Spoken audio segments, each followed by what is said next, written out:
Welcome to my final segment, The Closer, where each episode I will end it by reviewing a little bit of comedy history. On the Sunset Strip, there are many famous clubs like the Body Shop and Crazy Girls, but nowhere is there more dick riding than at the Comedy Store. But how did this hierarchy of dick riding begin? Two Wisconsin kids, Mitzi Seidel and Sammy Shore, who couldn't make it in the big city, started a comedy club so that they could tell people that they can't make it in the big city. After Mitzi and Sammy divorced, Mitzi acquired the Comedy Store by negotiating a deal with Sammy to cut his child support payments from $1,100 to $600. Boss move by Mitzi. But what are you doing, Sammy Shore?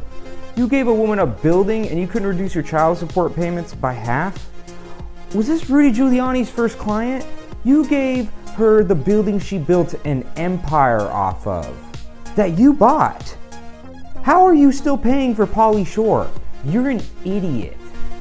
Mitzi would then go on to create the Belly Room, a room designed specifically for women to get stage time.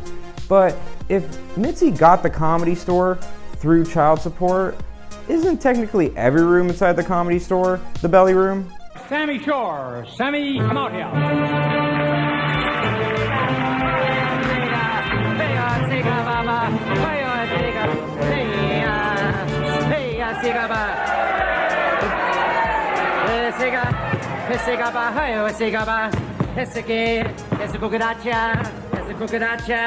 I got him. Which brings us to the 1979 comedy strike, where Bud Friedman, owner of the Improv, and Mitzi Shore, owner of the Comedy Store, colluded to not pay the comedians. The strike might have not ever ended if someone didn't throw a Molotov cocktail that burned down half of the Improv. Someone is clearly from the Comedy Store. My conspiracy theory is Yakov Smirnoff. I mean, he was the only Russian comedian at the time. In my country, yes and includes Molotov cocktail. Just kidding. From public records, we know that it was Comedy Store door guy, Ollie Joe Prater. Safe to say, he really burnt a bridge with the Improv.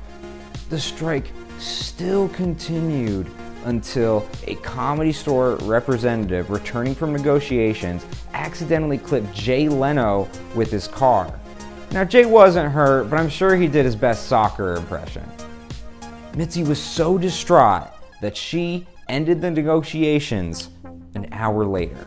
Somebody threw a Molotov cocktail on the back of the improvisation and burnt the improvisation down. It was devastating. You know, when you see a baby burning, by pardon the pun, it's terrible. Bud then came to us and said, look, if you strike me now, I'm dead. I'll be out of the business. Please don't strike me. But I said, Bud, no one wants to strike you. They just want to be paid. Will you sign a memo that once you get rebuilt, that you'll pay the comedian? People may think I'm hard on Mitzi and her ownership, but history is written by the winners. In this documentary, all we see are the people that Mitzi helped. There are many that Mitzi actively didn't help. John Witherspoon of Friday fame was a Comedy Store doorman. Mitzi didn't want him to showcase for a role in a Clint Eastwood movie, but he warmed up the audience anyways because all the comedians Mitzi wanted to showcase on the lineup were late. John killed it in front of Clint and got a role in his movie, and Clint left before seeing any of the comedians that Mitzi wanted to showcase on the lineup. Now, Clint would probably go on to call John the N-word, but at least Clint paid John. Now, Mitzi would go on to create an artist's haven in the 80s and 90s, where the culture was all about taking risks and working out new material. Today is a far cry from what she created. I've seen plays less scripted than some of the sets I see at the Comedy Store on the main stages. Mitzi made it easy for me to be accepted comedically without having to be a stand-up. And that, during that period of time, was a feat. With Mitzi's death, a question remains. Will the Comedy Store be sold? The Comedy Store makes far less money than the businesses that surround it. There are 4 Shore children: Polly, Scott, Sandy, and Peter. Peter Shore is the one who runs the Comedy Store now, and not surprisingly, the company is more focused on increasing revenues than ever before. The property is worth easily tens of millions of dollars.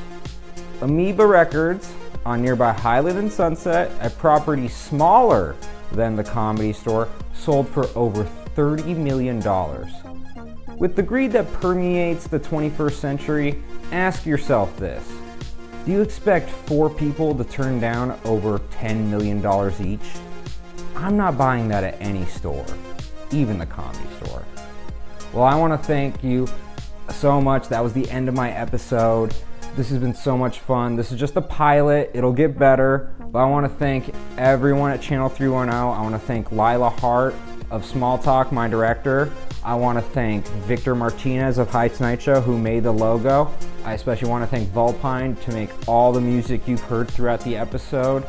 This is just the pilot. It'll get better. I will have guests on next time. I will have my correspondent and director, Lila Hart, do a segment. It'll be amazing. But, you know, it's going to get better. And this was so much fun. Thank you all so much for watching. And here's a stand-up clip in the credits.